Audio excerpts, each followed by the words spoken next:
하나님은 이처럼 9개월 20일 동안 깨닫지 못하던 다윗이 죄를 깨닫고 회개할 때 하나님 다윗에게 세 가지 선택지를 줍니다. 내가 너의 회개를 받을 것인데 반드시 죄값을 묻겠다. 세 가지예요. 첫 번째는 7년 흑년입니다. 두 번째는 3개월 동안 원수에게 쫓겨다니는 인생. 세 번째는 3일 동안 온 이스라엘 백성들이 이 돌림병에 걸리는 거예요. 다윗은요, 이 세 가지, 이 선택지 중에 두 가지는 이미 익히 경험한 거예요. 7년 흑년은 이미 다윗의 인생 가운데 오랜 시간 황무지를 돌아다니면서 먹을 것과 입을 것이 없었던 그 인생을 경험했던 것이고, 3개월 원수에 쫓겨다니는 것은 그의 문제 3개월이 뭡니까? 몇 년을 사울왕과 원수들에게 쫓겨다녔던 인생을 살아봤던 사람이에요.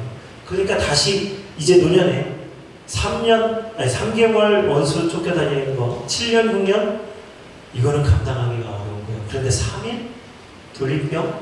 그건 해볼만 하겠다.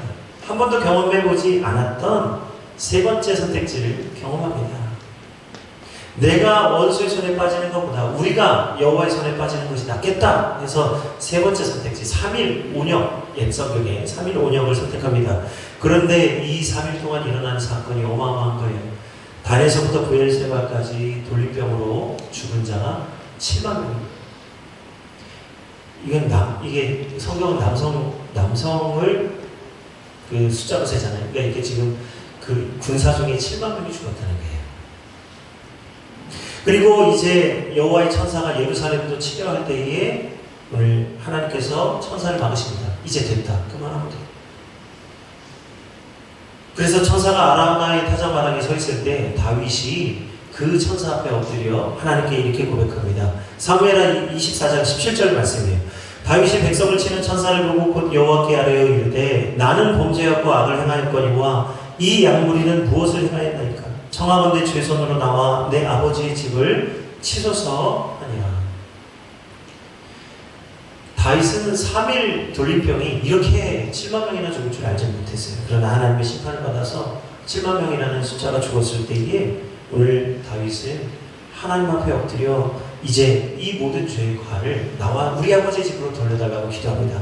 그때 하나님은 회개하는 다윗을 돌아보시고 오늘 다윗에게 말씀합니다. 이제 너는 그 아라우나의 타작마당에 제단을 쌓고 여호와께 예배를 드리라. 그래서 다윗이 하나님의 말씀에 순종해서 은 50에 이제 아라우나의 타작마당을 사서 거기서 하나님께 번제를 드립니다. 그때 하나님이 그곳에서 예배를 드리는 다윗의 제사를 받으시고 바로 그 타작마당이 여호와의 성전이 되게 하셨어요. 하나님은 다윗을 기름 부은 종으로 세우시기도 했지만 여호와의 성전을 지을 수 있는 건축가가 되게 하기 위해서 강하게 훈련하셨습니다. 그가 왕이 되기 위해서는 원수의 손, 잘못이 나타나지 않으면 오히려 하나님에 대한 열심으로 고난을 받았는데 하나님의 집을 짓기 위한 건축가가 되기 위해서는 그의 숨겨진 죄와 허물이 낱낱이 드러나야 됐어요. 사람들 앞에서 한 개도 감춰지지 않고 낱낱이 드러나게 하시는 하나님의 이 은혜를 경험하게 됩니다. 이 일로 인해서 다윗은 사람들에게 버림을 받게 되지만 오늘 하나님의 택함을 받는 거예요.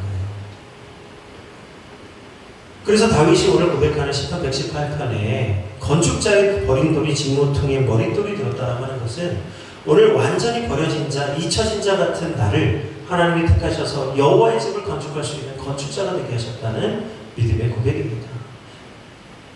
오늘 21절로, 오늘 본문의 21절로 23절에 말씀, 다윗의 인생 가운데에 여호와의 집을 건축한다는 것이 지금 다윗에게는 어떤 은혜인지를 생각해 보시면 돼요.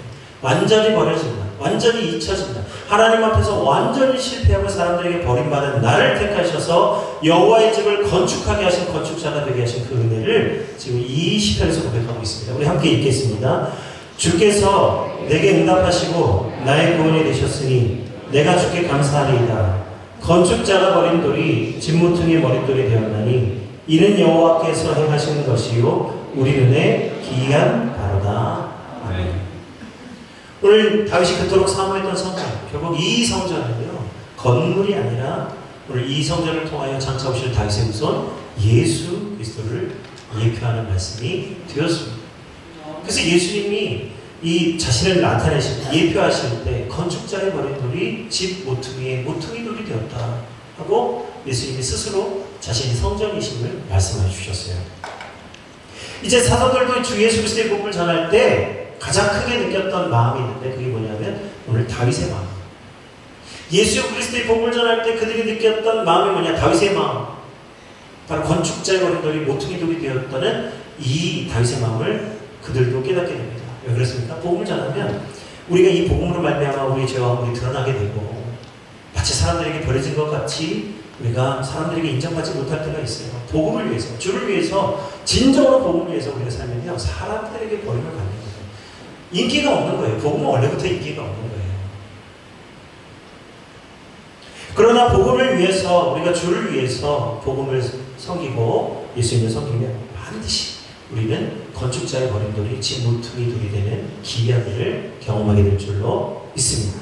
그것이 사도들의 심정이었다는 거예요.